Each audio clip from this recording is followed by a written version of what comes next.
Jaya Radha Madhava Punya Bihari.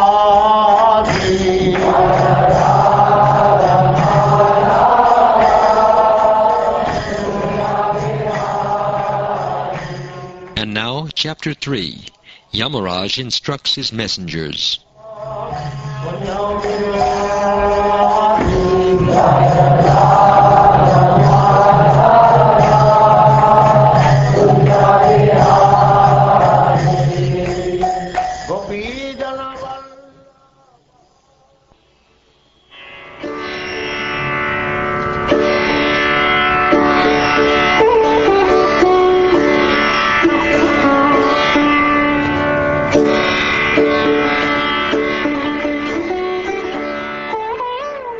King Pariksit said, O my lord, O Shukdev Goswami, Yamaraj is the controller of all living entities in terms of their religious and irreligious activities, but his order had been foiled. When his servants, the Yamadutas, informed him of their defeat by the Vishnu Dutas, who had stopped them from arresting Ajamil, what did he reply? O great sage, never before has it been heard anywhere that an order from Yamaraj has been baffled. Therefore, I think that people will have doubts about this, that no one but you can eradicate. Since this is my firm conviction, kindly explain the reasons for these events.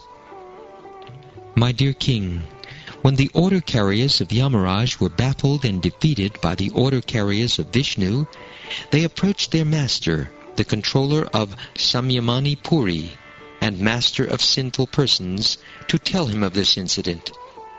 The Yamadutas said, Our dear Lord, how many controllers or rulers are there in this material world? How many causes are responsible for manifesting the various results of activities performed under the three modes of material nature, that is, Sattvaguna, Rajaguna, and Tamoguna?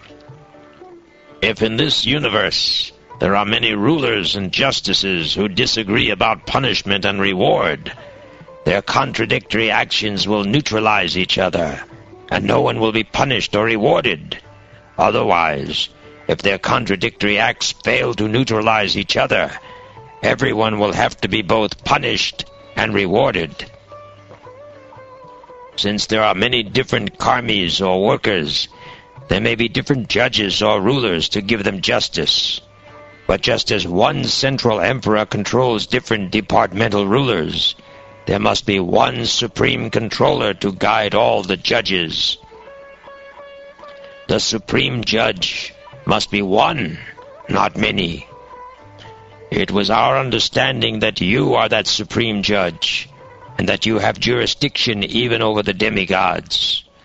Our impression was that you are the master of all living entities, the supreme authority who discriminates between the pious and impious activities of all human beings.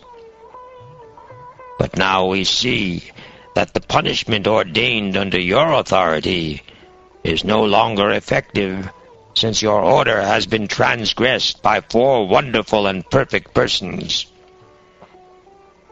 We were bringing the most sinful Ajamil toward the hellish planets following your order, when those beautiful persons from Siddhaloka forcibly cut the knots of the ropes with which we were arresting him. As soon as the sinful Ajamil uttered the name Narayan, these 4 beautiful men immediately arrived and reassured him, saying, Do not fear, do not fear. We wish to know about them from your lordship. If you think we are able to understand them, kindly describe who they are.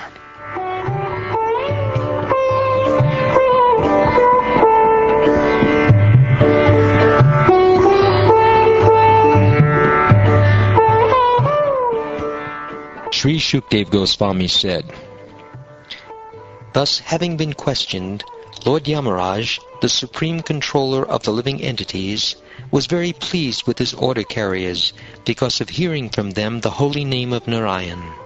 He remembered the lotus feet of the Lord and began to reply, Yamaraj said, My dear servants, you have accepted me as the supreme, but factually I am not. Above me and above all the other demigods, including Indra and Chandra, is the one supreme master and controller. The partial manifestations of his personality are Brahma, Vishnu, and Shiva, who are in charge of the creation, maintenance, and annihilation of this universe. He is like the two threads that form the length and breadth of a woven cloth. The entire world is controlled by him, just as a bull is controlled by a rope in its nose. Just as a driver of a bullock cart ties ropes through the nostrils of his bulls to control them, the Supreme Personality of Godhead binds all men through the ropes of his words in the Vedas, which set forth the names and activities of the distinct orders of human society, that is, Brahmin, Kshatriya, Vaishya, and Shudra. In fear of the members of these orders, all worship the Supreme Lord by offering him presentations according to their respective activities. I, Yamaraj, Indra, the king of heaven, Nritti, Varuna, Chandra, the moon god, Agni, Lord Shiva, Pavana, Lord Brahma, Surya, the sun god, Vishvasu, the 8 Vasus, the Sadyas, the Maruts, the Rudras, the Siddhas, and Marichi and the other great rishis engaged in maintaining the departmental affairs of the universe, as well as the best of the demigods headed by Brihaspati, and the great sages headed by Bhrigu, are all certainly freed from the influence of the two base material modes of nature, namely, passion and ignorance. Nevertheless, although we are in the mode of goodness, we cannot understand the activities of the Supreme Personality of Godhead. What then is to be said of others who, under illusion, merely speculate to know God? As the different limbs of the body cannot see the eyes, the living entities cannot see the Supreme Lord, who is situated as the Supersoul in everyone's heart. Not by the senses, by the mind, by the life air, by thoughts within the heart, or by the vibration of words, can the living entities ascertain the real situation of the Supreme Lord. The Supreme Personality of Godhead is self-sufficient and fully independent. He is the master of everyone and everything, including the illusory energy. He has his form, qualities, and features, and similarly his order carriers, the Vaishnavas, who are very beautiful, possess bodily features, transcendental qualities, and a transcendental nature almost like his. They always wander within this world with full independence. The order carriers of Lord Vishnu, who are worshipped even by the demigods, possess wonderful bodily features, exactly like those of Vishnu, and are very rarely seen. The Vishnu Dutas protect the devotees of the Lord from the hands of enemies, from envious persons, and even from my jurisdiction, as well as from natural disturbances. Real religious principles are enacted by the Supreme Personality of Godhead. Although fully situated in the mode of goodness, even the great rishis who occupy the topmost planets cannot ascertain the real religious principles, nor can the demigods or the leaders of Siddhaloka, to say nothing of the asuras, ordinary human beings, Vidyadharas and Charanas. Lord Brahma, Bhagavan Narad, Lord Shiva, the 4 Kumaras, Lord Kapila, the son of Devahuti, Swayambhuva Manu, Prahlad Maharaj, Janaka Maharaj, Grandfather Bhishma, Bali Maharaj, Shukdeva Goswami, and I myself know the real religious principle. My dear servants, this transcendental religious principle, which is known as Bhagavad Dharma, or surrender unto the Supreme Lord and love for Him, is uncontaminated by the material modes of nature. It is very confidential and difficult for ordinary human beings to understand. But if by chance one fortunately understands it, he is immediately liberated, and thus he returns home back to Godhead.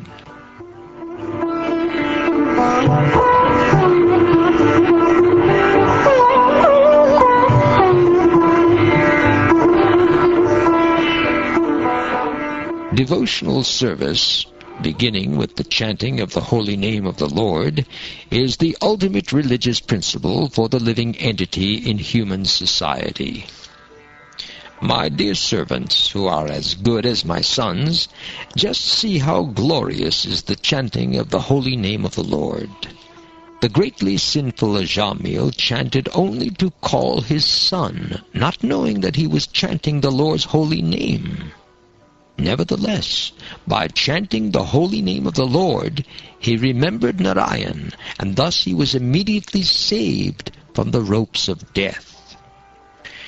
Therefore, it should be understood that one is easily relieved from all sinful reactions by chanting the holy name of the Lord and chanting of His qualities and activities.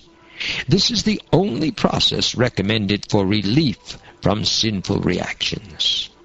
Even if one chants the holy name of the Lord with improper pronunciation, he will achieve relief from material bondage if he chants without offenses. Ajamil, for example, was extremely sinful, but while dying, he merely chanted the holy name, and although calling his son, he achieved complete liberation because he remembered the name of Narayan. Because they are bewildered by the illusory energy of the Supreme Personality of Godhead, Yajnavalkya and Jaimini and other compilers of the religious scriptures cannot know the secret confidential religious system of the 12 Mahajanas. They cannot understand the transcendental value of performing devotional service or chanting the Hare Krishna mantra. Because their minds are attracted to the ritualistic ceremonies mentioned in the Vedas, especially the Yajurveda, Samaveda, and Rigveda, their intelligence has become dull. Thus they are busy collecting the ingredients for ritualistic ceremonies that yield only temporary benefits, such as elevation to Svargaloka for material happiness. They are not attracted to the Sankirtan movement. Instead, they are interested in Dharma, Artha, Kama, and Moksha.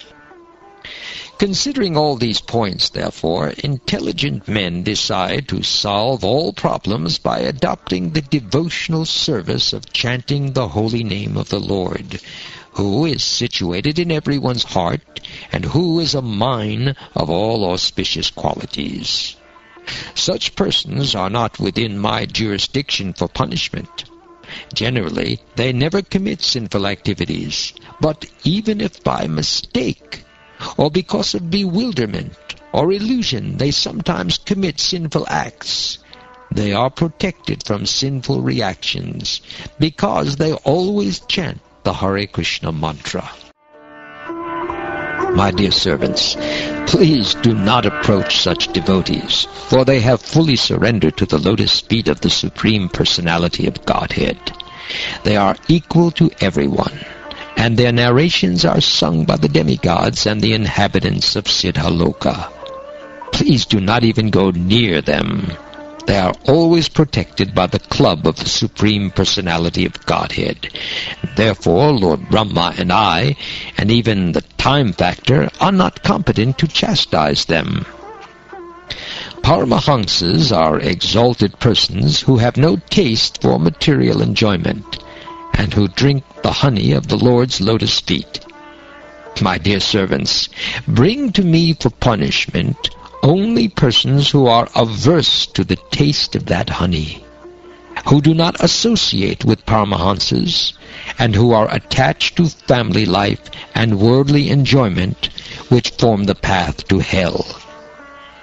My dear servants, please bring to me only those sinful persons who do not use their tongues to chant the holy name and qualities of Krishna, whose hearts do not remember the lotus feet of Krishna even once, and whose heads do not bow down even once before Lord Krishna.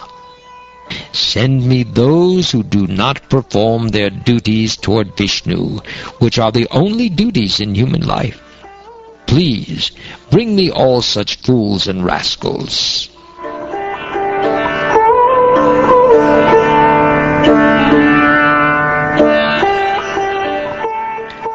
Then Yamaraj, considering himself and his servants to be offenders, spoke as follows, begging pardon from the Lord. O my Lord, my servants have surely committed a great offense by arresting a Vaishnava such as Ajamil. O Narayan, O supreme and oldest person, please forgive us. Because of our ignorance, we failed to recognize Ajamil as a servant of your lordship, and thus we have certainly committed a great offense. Therefore, with folded hands, we beg your pardon. My Lord, since you are supremely merciful and are always full of good qualities, please pardon us. We offer our respectful obeisances unto you.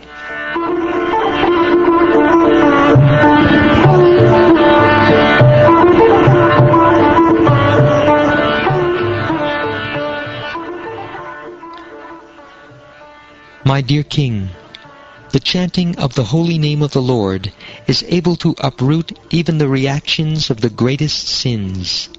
Therefore, the chanting of the Sankirtan movement is the most auspicious activity in the entire universe. Please try to understand this so that others will take it seriously. One who constantly hears and chants the holy name of the Lord, and hears and chants about his activities, can very easily attain the platform of pure devotional service, which can cleanse the dirt from one's heart. One cannot achieve such purification merely by observing vows and performing Vedic ritualistic ceremonies. Devotees who always lick the honey from the lotus feet of Lord Krishna do not care at all for material activities, which are performed under the three modes of material nature, and which bring only misery. Indeed, devotees never give up the lotus feet of Krishna to return to material activities. Others, however, who are addicted to Vedic rituals because they have neglected the service of the Lord's lotus feet and are enchanted by lusty desires, sometimes perform acts of atonement. Nevertheless, being incompletely purified, they return to sinful activities again and again. After hearing from the mouth of their master about the extraordinary glories of the Lord and his name, fame, and attributes, the Yamadutas were struck with wonder. Since then, as soon as they see a devotee, they fear him and dare not look at him again. When the great sage Agastya, the son of Kumbha, was residing in the Malya hills and worshipping the Supreme Personality of Godhead, I approached him, and he explained to me this confidential history.